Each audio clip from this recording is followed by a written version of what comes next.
பெருந்தச்சன் வந்து ஒரு நல்ல கிளாஸ் படம். அதுல வந்து ஒரு பிரசாந்தோடைய மலையாள என்ட்ரி ஃபர்ஸ்ட் ஃபிலிம்னு நெனைக்கிறேன். தமிழ் பிரசாந்த் பிரசாந்த் அதே ஃபர்ஸ்ட் என்ட்ரி.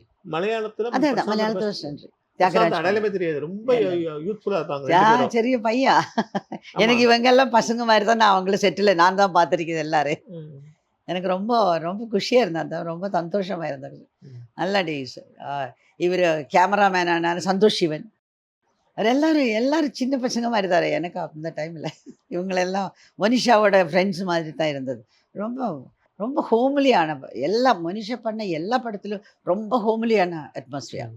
அது வந்து ஒரு எல்லாரும் வீட்டில் ஒரு பொண்ணு, வீட்டு தங்கச்சி அப்படித்தானே எல்லாருக்கும் நினைக்கிறது இல்லை மனுஷன். ஆமாமா. இப்போ அப்படித்தான். நம்ம ரொம்ப பக்கத்து வீட்டு பொண்ணு மாரி தான் அதான் இருப்பாங்க. பக்கத்து லுக் வீட்டு வந்து பொண்ணு. ஒரு கரெக்ட். கிளாமரஸா அந்த மாரியே சினிமா ஆக்ட்ரஸ் ஆனா மாரி இருக்க தமிழ் மாட்டாங்க. இண்டஸ்ட்ரி, தமிழ் ஃபிலிம் ரொம்ப பிடிச்சிருந்த மனுஷன். ரொம்ப பிடிச்சிருந்தேன். என்னன்னா இதெல்லாம் அவங்க நல்ல பட்டு பாவாடை, தாவணி எல்லாம் போட்டு பூவெல்லாம் வச்சுட்டு தானே ஜாஸ்தி தமிழில் வருது. ஆமா. அந்த ரொம்ப பிடிக்கும். எப்போ சொல்லுவேன் அது தமிழ்னா அவங்க என்ன ஒரு ரெஸ்பெக்ட்டு. தமிழ் ஃபீல்டில் எல்லாரும் ரெஸ்பெக்ட் பண்ணுறான். அம்மா அம்மா படி கூப்பிடுவா. அப்படி ஒரு லாங்குவேஜ் அந்த மாதிரி ரொம்ப பிடிச்சிருந்தது.